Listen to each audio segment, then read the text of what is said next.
नमस्कार साथियों, स्वागत है हमारे फेसबुक पेज पर। आज देखते हैं हिंदी साहित्य से द्विवेदी युग से महत्वपूर्ण प्रश्न।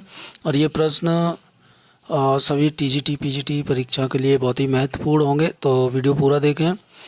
पहला प्रश्न है, द्विवेदी युग का नामकरण किस के नाम के आधार पर किया गया है? तो सही उत्तर हो जाएगा महावीर प्रसाद द्विवेदी के। प्रश्न नंबर 2, सामान्यतः द्विवेदी युग का समय माना जाता है। तो द्विवेदी युग का जो समय माना जाता है वो है ऑप्शन नंबर का 1900 ईस्वी से 1918 ईस्वी।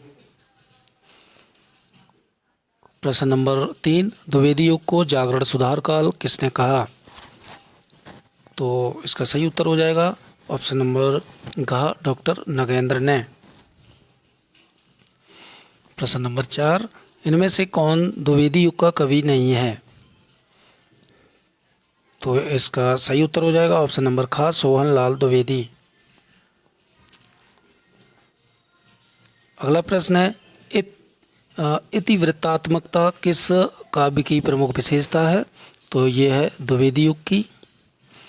अगला प्रश्न है, भक्ति काल में गृहस्थ जीवन का जैसा सुंदर चित्रण सूरदास में मिलता है वैसा ही आधुनिक काल के किस कवि में मिलता है?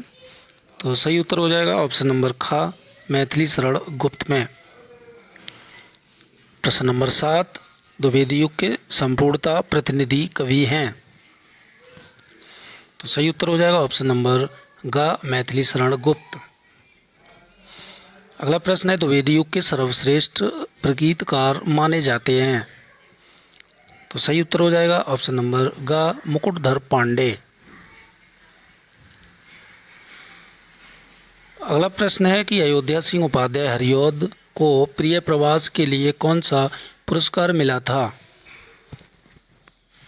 तो सही उत्तर हो जाएगा ऑप्शन नंबर का, मंगला प्रसाद पारितोषिक।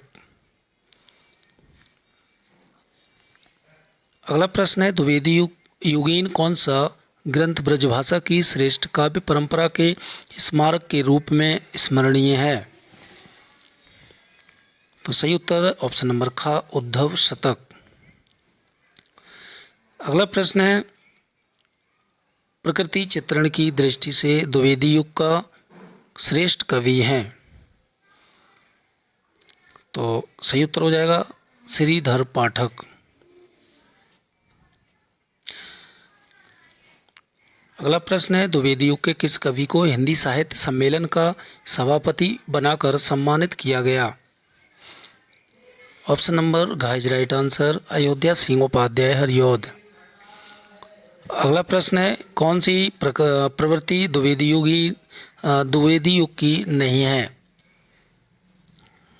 तो ऑप्शन नंबर घ इज राइट आंसर, मार्क्सवादी चिंतन।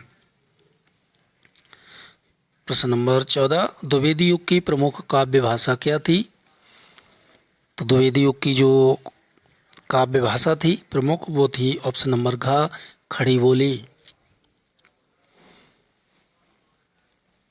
अगला प्रश्न है, राष्ट्र कवि की उपाधि किसे दी गई थी?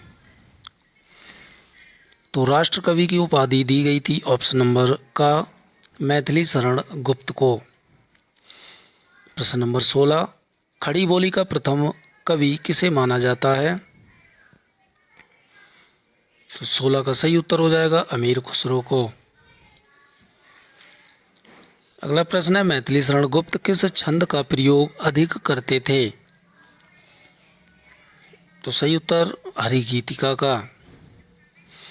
अगला प्रश्न है कि मैथिली शरण गुप्त के गुरु कौन थे? तो मैथिली शरण गुप्त के गुरु थे महावीर प्रसाद द्विवेदी।